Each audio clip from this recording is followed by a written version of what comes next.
I'm your host today, Yemisi. Lovely to have you here on the Hatch Ideas Business Breakfast Sessions. We've been hosting these not every Tuesday, but a lot of the Tuesdays during this COVID crisis, essentially because we do a lot of business development. We've been doing that since like 2006. And the first thing that came to our minds was like, we need to make sure that our network, we were specifically in the creative industries and even more so people making an impact for Africa, can hang in and can weather this storm and can stay in the game. So we've been running a series of these 45-minute chats with wonderful specialists and experts. And today we have Jumoke. And so we've been covering different topics from fundraising to how to go online, because how to manage and maintain your business as you go online, how to make that movement, and stuff about managing your mental health, and and so on. And we will endeavor to continue to have these breakfast sessions. But before we kind of like go into it, I'd just be grateful if we could now mute your mics, which would be really good. And then what will happen is I'll spend about 20 minutes asking Jumoke a few questions, and then you'll have an opportunity to make comments and ask your own questions as well. And so, yeah, we just want you to relax. Let's keep it nice and easy. I always say make sure you have a drink. I've got turmeric tea today. It's very exciting for me. So I'm hoping that will cleanse my soul. Yeah, thanks so much, guys. So I think I've done the introductions. So Jumoke is going to talk to us today about building our brand online. She is a brand consultant specialist, does a lot of work across Europe and in West Africa with a lot of brands that we're familiar with. But I always think it's best, people love to talk, well, they should love to talk about themselves, but I think it's best as if Jumoke, if you could please just tell everybody a little bit about yourself, who you are and what you do, please. I don't know why my eyes keep watering. Thank you for the introduction. Thank you, everybody. So I'll just keep it brief because I know we don't have loads of time. So I'm a brand consultant, as Yemisi just said, and I've worked in Europe and West Africa. So when I was based in the UK, I worked for Nike Inc. And I did a number of different roles in their marketing team, such as women's, basketball, Nike ID, and then also worked on their London team, which was really around creating energy with local communities and diverse groups within London. So it's very kind of like cultural, insights-driven role. I then decided, the thing about working for a brand like Nike is you're allowed to kind of like travel around the world with Nike. So I decided I wanted a different country experience. And I was able to move to Nigeria, and I am Nigerian, with Nike Foundation, which is the non-profit side of the brand, and DFID, which is UK Aid. And my role was working on an organisation, a newly formed organisation called The Girl Effect, which was about creating change with young girls in northern Nigeria. So I did that, and that was an amazing experience because I literally got off the plane from London and went to live in Kano, which is, I don't even know if there's an equivalent of Kano in the UK. But just think about it. In Nigeria. it's like polar opposites, basically, put it that way. So that was an interesting experience. So from then, I then went to work for Nike West Africa as the brand manager / GM, because in Nigeria, you end up doing everything. Let me just say. So I did that for about 2 years. And then I went to work as the brand, the general manager for Tommy Hilfiger.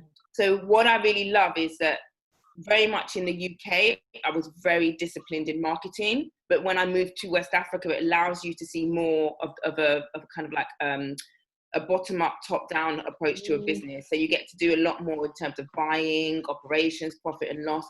So it's made me quite a rounded brand manager in the terms of I've got that kind of experience.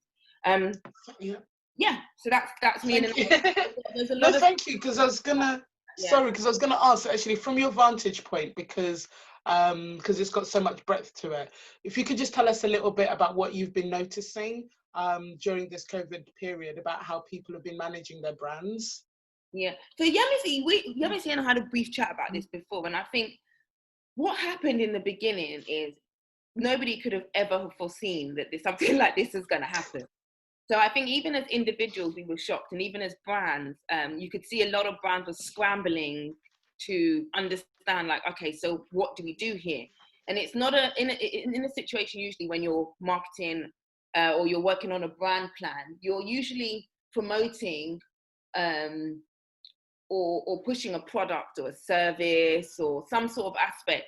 And I think you're usually building around a certainty or a calendar. And because people couldn't do that, they were like, okay, nobody knew what was going to happen. It was really hard for brands to figure out, how am I going to communicate with my audience? So I think we saw a lot of brands being very reactive. So we saw a lot of brands seeing what one brand was doing and copying it, or very kind of like empty statements about we're here for you or so forth. And I don't think you can blame brands reacting like that, because nobody really knew what that this was going to end up in, like a lockdown like this, and the whole world was going to shut down. So I think the brands that I saw that did really well were the ones that were like, saw it more as, and this is what I tell people, like, see it more as a journey. So you had the stages where you had COVID was over there, it's not going to affect us. Then it did affect you. Then it really affected you. And then it's like, what do we do afterwards? So the brands I think did well are the ones that moved out of reactive stage really quickly, and were looking at the ways that they could connect through that journey with their customers, which is how a brand is supposed to be. A brand isn't a static being. It's like a moving organic being that should really each step be able to connect with their consumers. And those are the brands that I think that did really, really well, that actually really stopped and were like, okay, how do we go along this journey, as opposed to just putting out empty statements. So yeah. Yeah, no, definitely, because I'm thinking, so I'm guessing this is the same type of advice that you've been giving your clients. You know, have you been kind of like coaching, and what messages have you been giving your clients on how to manage their brands through this, and I guess essentially, yeah, to get through this period? Well, for me, as you said, I work in based in the UK now. But a lot of my clients are based in West Africa or with a focus on Nigeria. Yes. So first thing for me that happened is most of the projects shut down, because people didn't really know what they were going to do. So most of my clients just basically shut down. So we had to go back to the drawing board. So the ones that I continued working with, I was like, okay, this is a moment to just stop and reassess. So what I advise a lot of people to do is go back to their consumer, because if you try and jump ahead of your consumer and not really understand, you will have to backtrack. So I advise a lot of people, like, and previously, before, I remember when I first worked at Nike, a lot of brands, and this is one of the things that's interesting, a lot of brands focused on demographics, age, sex, location, just really kind of like fundamental things. But what I advise my clients to do is move towards psychographics. So where you start to move towards, okay, who is my consumer? How do they feel?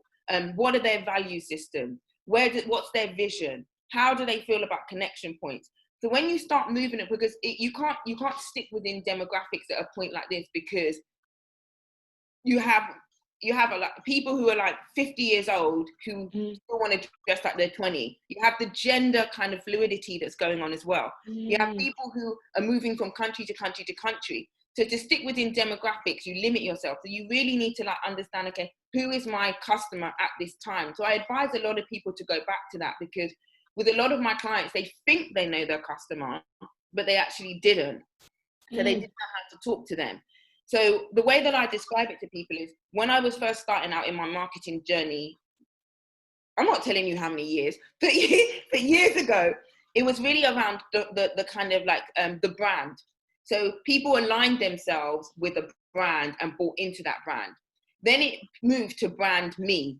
And it was like, people like, this is who I want to be as a person, and I'm going to go out and find the brands that align with who I am as a person. We've now moved into a generation of brand we, where people align themselves with brands who have who support their collective values, who have empathy, that show a level of vulnerability.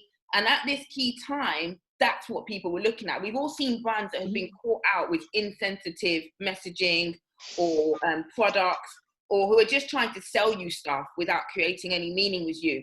So what I said to my clients is, this is the time to really go back and understand who your customer is, what they need from you, and then you move forward.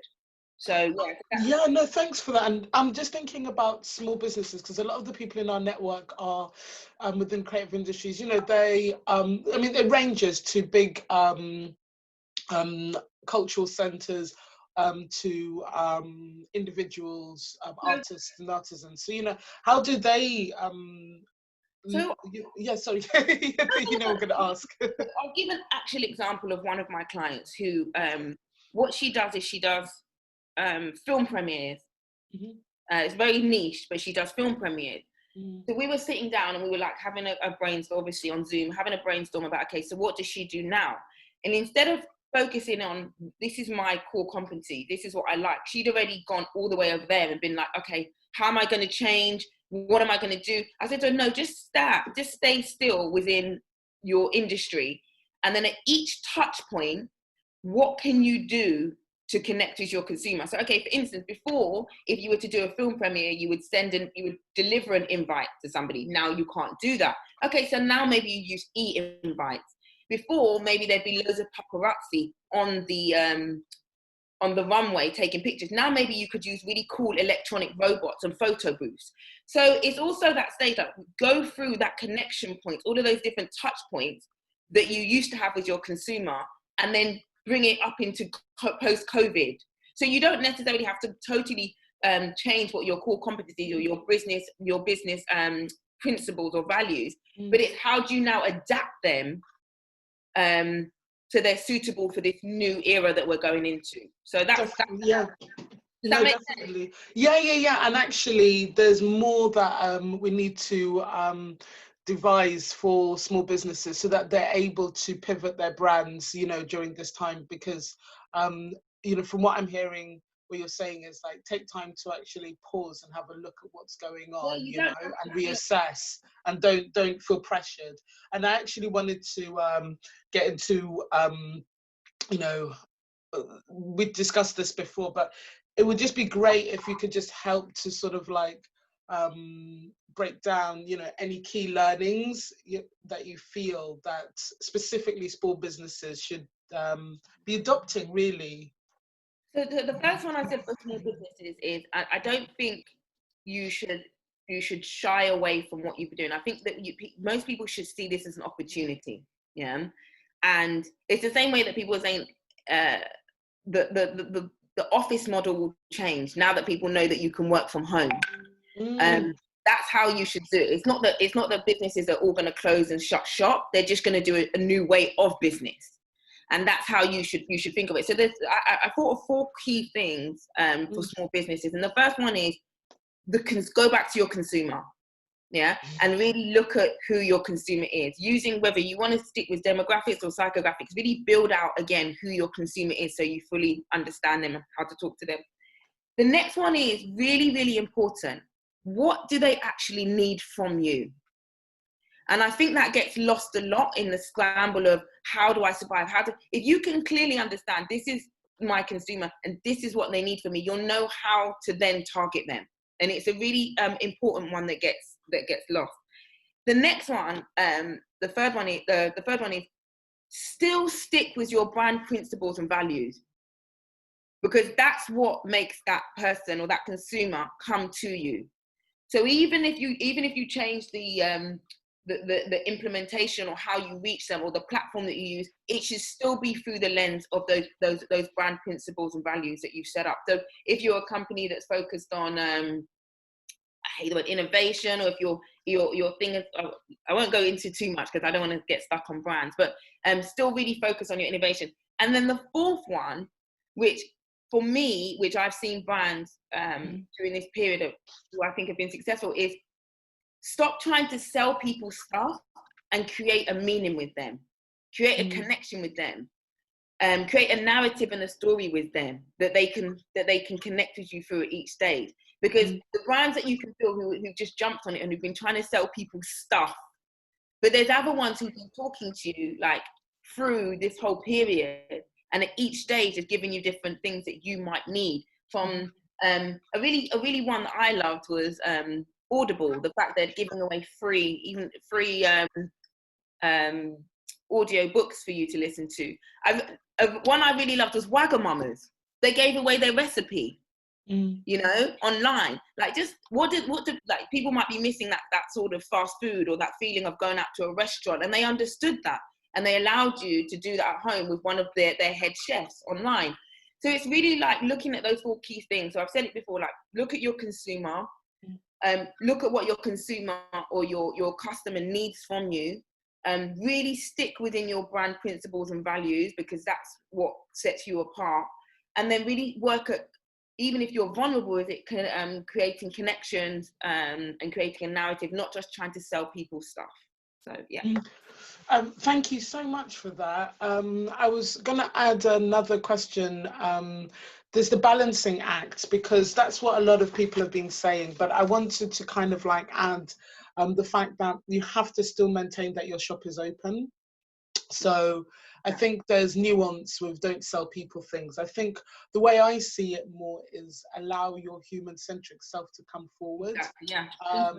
You know, because we are a business, and that's what businesses fundamentally are about. But I think this is an opportunity where we can actually have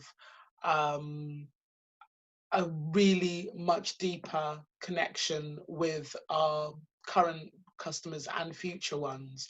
So we have to be we have to make sure the shop is still open, basically. Yeah, 100%. And still open for business. You are still trying to make money. You are still definitely trying to make money at the end of the day. And that's why I said about being kind of like vulnerable with it as well, being like, this is our aim, but, you know, still creating those connection points with people. So yeah, I agree with you 100%. Yeah, listen, that was amazing. Thank you so much.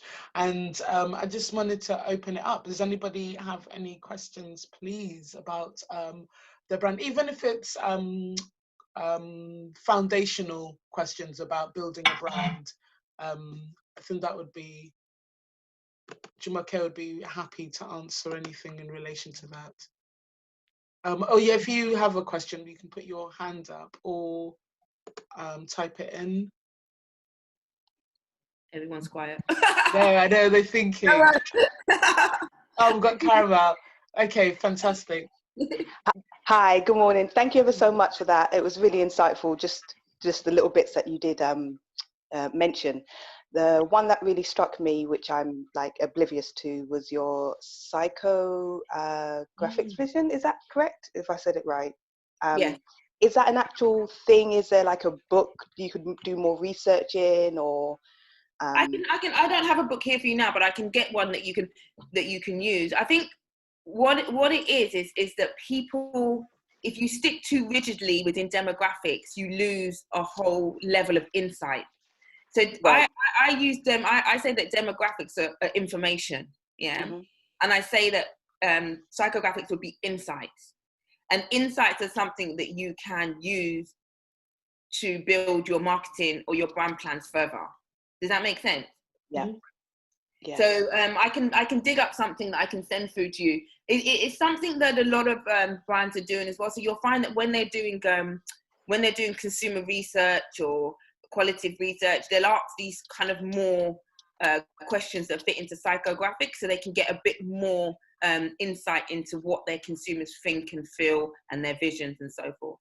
Right, and I guess that would also help when you are like applying for certain fundings or just, you know, investments, etc. Yeah. Because it just deepens your level of your understanding of your consumer as well. And that's really, I feel like once you really understand them, it will allow you to target them better. And that's what you're trying to do as a marketeer. You're trying to target people.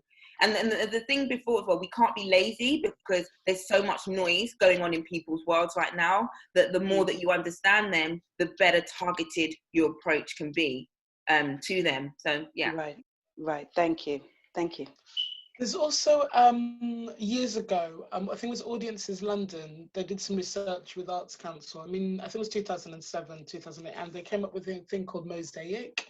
And I think it's the way Mosaic is spelled. And essentially, it was about uh, theatre audiences. So instead of looking, because they finally realised that not all Black people behaved in the same way. So, Oh, shade! You're shade! so marketing to them the same way might not get the same results. So, but what they started to realize is that people they looked to, like, say, who was around in the daytime. So, you know, who were the people who were watching daytime TV, and they saw that they were very different. And you'd have a lot of people that might be potentially night workers, or you might have stay-at-home mums, or you might have writers, you know, and then they started to realize that their experiences. So there's that side of it as well, kind of like being able to capture people based on kind of their motives and their environment as well. So I'd say look at Mosaic. It's quite interesting. Yeah. It's a bit old and it's not as enriching as the psychographics, but it's there's some good tools there as well. Have we got any other questions from anyone wanting to delve deep into how to how to build their brand during this crisis? Hi guys, if you want to join in the conversation, please unmute your mics. I had to mute you just to make sure that it doesn't get too much. I mean, maybe I'll ask a different question. What was if anyone would be happy to kind of like answer, what was the motivation, kind of like what motivated you to join us for today's session? It'd be really interesting for us to know. Yeah, actually, you know? I think everybody still is still. Oh, Andre, brilliant, thank you. Hi, good morning, everyone. So I think for me, because I work with Caramel on Become, and I think with all that was happening, we were planning to do all kinds of stuff in 2020, and that just went up in smoke. So we had to, similar to what you were saying, Jumoke, we had to kind of like sit back and review how we were going to connect with our audience. And I think in a way we've actually managed to do things in such a way we have almost like a deeper connection now, which is lucky through the talks and stuff we've held. But I guess my thought now is like how to kind of maintain that as things open up again. Because like there was obviously the change going into lockdown, but then there'll be a change coming out of lockdown. But then it's like, if there's is it just a matter of connection? No, let me no, I hear what you're saying. Jumoke, yeah, please. Yeah. No, I don't think it's just about a connection. The connection was just one step. I think what you guys have done in terms of previously adapting your business model to lockdown, you just need to do, or your method to lockdown, you just need to do that continuously. So this is what I was saying with people, while people were getting stuck. People just were very reactive and didn't see the whole journey through. So if in about a year or so, we'll go back to being fully open as a I don't even know what the word is, culture or society, what does that look like? So what are those different steps that it looks like? So now we're partly open. You can have how many people? 10 people in a room. What does that experience look like? Then you might have more people in a room, or you might mix it up with smaller events that you do, but you still really drive online, and you create a membership society online that can back up these smaller events that you do. Do you see what I mean? So it's like, this is what I try to say, but what is that blue sky scenario that you as a brand want to get to? And what is that journey? Because we don't know what will happen, but you cannot, as Yemi said, you can't stay still. You need to keep moving.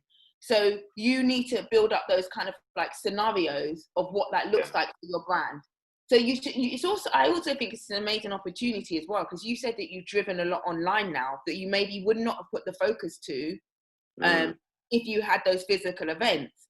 But And the thing about online is really interesting. People could literally sit here with a top on and nothing else and watch your talk and go back to their Yeah. bed. So it might be interesting for people who wouldn't have come out of their house. Or, so do you see what I mean? There's different opportunities in each scenario for you. So I think that's what you should continue doing. Look at that journey. And it's not just about connection. There might be something in there that you start to throw in, whether it's a product that you sell, that you throw in, a book, or or something, or some sort of membership that people get that keeps them connected. You need to look at that journey. I hope, does that make sense? Yeah, that's great. That's actually dope. Yeah, from what I thanks so much for that, Jumoke. So I mean, from what I picked up, is like just always be maintaining a connection with your audience and learn about what your customers and audience want. So even as we come out, we're all coming out of it together. That's kind of like what I picked up on, and I think that's what a lot of brands, even before COVID, have fallen down on, and they've and use your use the people now. Maybe pull together a survey and send them a survey and say, what would you feel comfortable with? You've got a captive audience there now. You can say, would you prefer just to be in a group of 5 people or 10 people? If we did, use this time as well to be gathering information to feed into your next plans. Fantastic.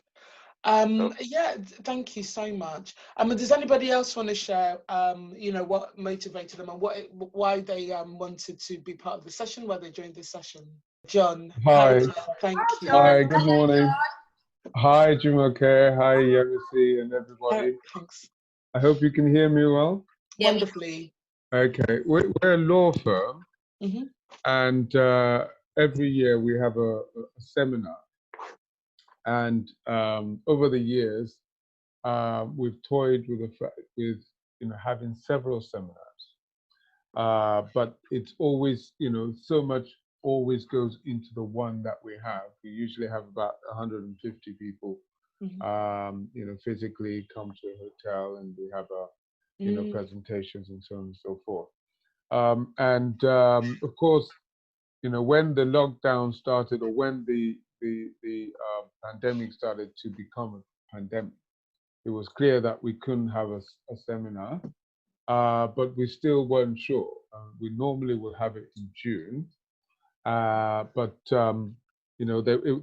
there was no certainty that we wouldn't be able to have it all the way up to about May, when it was quite clear that seminar was out of the question, even when we come out of lockdown.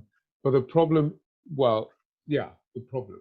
is that everybody's having webinars, and that reduces the substance, as it were, of our own seminar.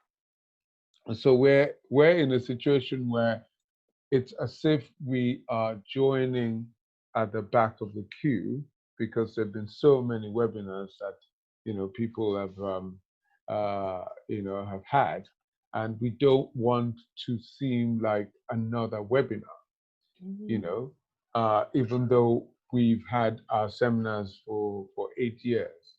So we have a unique kind of challenge, which I think I'm going to throw into the mix, and I'm going to ask you guys what you think. How do we brand that seminar so that it doesn't look like what everybody else is doing?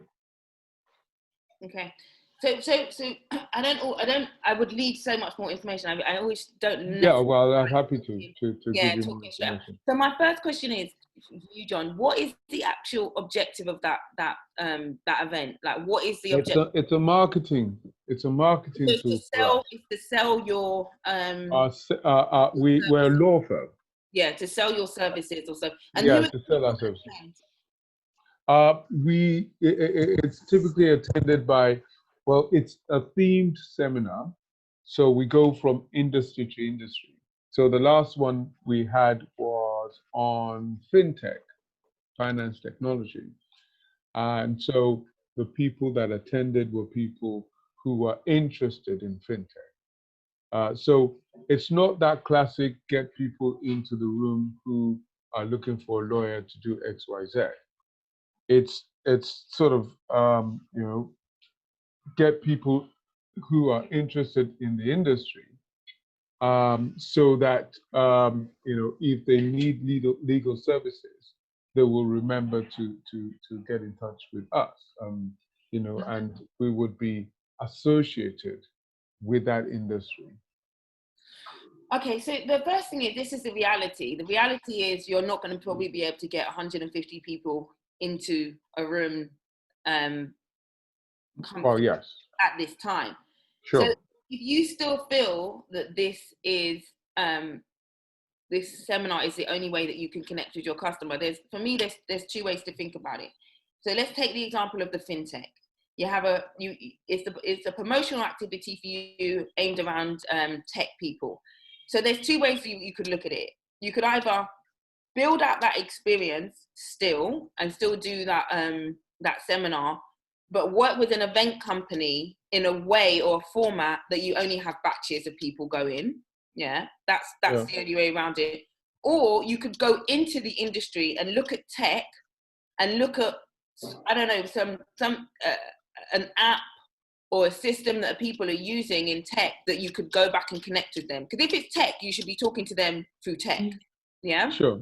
Mm-hmm. So that's what will connect with them. So is there and I don't think you should also think that because everybody else is doing webinars, yours is not going to be valid. Because if the information is valid to people, they will come. And that's, even if it's not as many people as you want, it could be more impactful people who then retain your service, So I don't think you should. So I would look at it in two ways. If you really feel that you have to do this as a promotional thing, because the third thing is you don't actually have to do this. You could think of a whole new platform or method to connect with these people. So I'll go back to that. So the first one is looking at the event, but working with an event manager to change the format. Mm-hmm. So not as many people come, or different people come at different times. The second one is looking at tech and going back into tech. And is there a new kind of app or platform that you could use? And then the third one for me would be, what do you do with this audience during the rest of the year? Are you continually connecting with them? Are you sending them newsletters? Are you calling them? Are you sending them offers? Or do you just don't have any connection with them until your seminar? Is that a question? Yeah. Yeah, okay. What we do is we publish a journal as a follow-up to the seminar. So, for example, with the last one that we did, we've got a journal now, which we're distributing to those people as a way of connecting with them. Okay. So it's a 60-page document, which is sent hard copy, but we've also got it online on our website, so they can connect in both ways. Okay. Yeah, so that's my suggestion off the top of my head, those three suggestions, but you should still be utilizing that database that you have as well. So I don't know if that helps you, because the reality is, John, we just don't know what will happen. The likelihood is you're not going to be able to get that many people. So I mean, I want to go back to what you were saying. It was almost, for me, the same answer is maintain a connection with your audience, and the truth is, this is the platform that we have. When people started doing events, people didn't say, oh, everyone's doing events in rooms in hotels. There was a logic behind it, and it's a very it's a whole industry, and hotels have changed their business models so that people can have events there. So who knows what's going to happen in the digital space. But I think that the most important thing that I'm hearing, Jumoke, is the fact that you should maintain a relationship with your audience, and you have to be mindful. And I don't think it's a competition. I think it's about the truth of why you're engaging with your audience. I mean, we run these sessions in the knowledge that people are going to be able to tap into the audio afterwards, we also make sure that we understand that our audience has we have audience in different time zones as well. We have a lot of audience across Africa, and they don't have the data to be able to sit on this webinar, but we make sure we do it, and then we cut it and we create it and we provide it to them in a way in which they can access it. And, you know, so I think there's value. If what you're trying to say has got value, then you just have to realize that you have to. I'll tell you what actually also occurs to me, because we've always, it occurs to me now because I'm speaking across continents. And it occurs to me that we could widen our audience, because normally, obviously, we've been reaching out to people who are close by because it's a physical event, and they need to obviously be close. You know, it's limited to people in Lagos. If you're in any other city in Nigeria, you have to travel, 24 hours before to be. But obviously, speaking on something like this, it means that one can actually attract audiences. Obviously, one has to find a way of maintaining that interest, and why would we be doing it? But obviously, it goes beyond physical, boundaries of Nigeria, to people abroad who may want to know about Nigeria, who may want to know about the progress of fintech in Nigeria, for example, and whatever other subjects that we cover. And this is a way that it can be done as well as maintaining the interest in Nigeria. Thank you for that. That was no, that was brilliant, and thank you for that, because that's definitely got a lot of us thinking, and it is a balancing act. Absolutely, serving your local geographical audience, as well as now we've got the world around us. But I still think that Jumoke's principles are the same. And yes, it means that we can interact with people around the world now, but it's just maintaining that relationship. That was brilliant. Thank you very much, John. For that. Thank you. You're welcome. So we've got time for one more question or offering. Does anybody want to share what brought them to this session? Why it was that they came here? What kind of information they were hoping to gather by participating in today's breakfast session? Can I just say, Jumoke, yes. That was really insightful.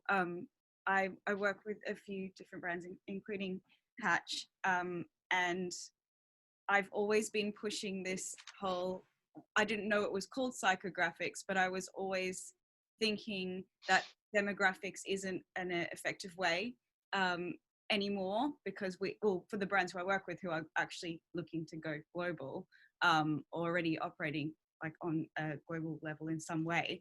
I think it's really, important to, I think a lot of people are stuck in the old marketing kind of templates that have been pushed out onto people. And thanks for like spreading that message of psychographics, because when I would try to explain that to people, it would sound like I'm sort of talking like woo woo, like but that's really great to hear that people are actually, and big brands as well, are actually considering that in depth. I feel that the hiding of psychographics is actually this is my conspiracy theory coming in. If we think about politics, they've been using psychographics forever, and I almost feel like keeping that sort of narrative away from us, is almost sort of the big guys have always kind of been operating in that way. and that's why I felt that this opportunity that COVID presented anyway to myself and Hatch was an opportunity for us to actually be ourselves and not to actually have to present the company through that very, very restricted lens of, oh, we support creative business, or we support Africans, or we support, you know, really the root of a lot of our societal problems, actually. And so this is, I personally think that this is an opportunity for the brand values that you have set aside, whether they be like, we are inclusive, or like you said, we're about innovation. I think this is a great opportunity for them to actually ring true and almost to be able to let the baggage of those demographics fall away, you know, let them just fall away. I mean, we're seeing them fall into the river in Bristol. So, like, so long may we shake off those limiting demographics. But listen, guys, that was wonderful. And Jumoke, wow, thank you so much. To everybody, really appreciate you joining us. Please do tell us what topics you would like us to cover. This is an ongoing conversation. Okay, you know, essentially where we've been, you know, supporting businesses to reach their aspirations and to kind of like manage themselves and achieve their potential. So Jumoke, I'm really ever so grateful to you for giving us these amazing insights and key learnings just to help us on our journey and keep us going. So yeah, so please, as always, follow us across the socials. Please do let us know what topics we should be covering, and stay in touch with us. We'll send you more information about the next sessions. The last session that, the next sessions that we're going to cover will be on investment. I'm currently talking to some people. I can provide you that information. We'll do another fundraising as well. So keep an eye. Follow us across the socials. Tell us about your news as well, you know, because we've got such a lovely network. We can shine a light on what you're doing and, you know, hopefully be able to help you to connect with each other, so that you can help each other with along the way. Just see this as an opportunity. I think this time right now is an opportunity for everybody. And I just think people, like, some amazing, amazing ideas have happened and are going to happen. So, you know. Yes, absolutely. Yeah. Sorry, can I just ask very quickly? Are Yes. we all? Which countries are we all in? Oh, we're representing right now. I think it's UK and Nigeria. Is there anyone else from another country? No, I think that's it. Yeah, we do have the sessions that we've had before. We have Ghana, Zimbabwe, America, Germany. But yeah, this session we've got a UK Nigeria split. Okay, cool. Yeah. And do I have a Jumoke I can reach? Oh yes, so you in guys terms work of together, like but how getting do you, in touch with yeah, each get in other. touch, yeah. Yeah, sure. So what I'll do is, what Shao will do, let me not lie. It won't be me. What Shao will do is she'll send an email after this, and if you would like, and if you'd like to share your details, then we just let people know. Okay, yeah? that's cool. It's all good. But thank you for asking. Yeah. Thank you. All right then, guys. Have a fabulous rest of the day, Thank you, rest everyone. of week. Okay. Thanks. Bye.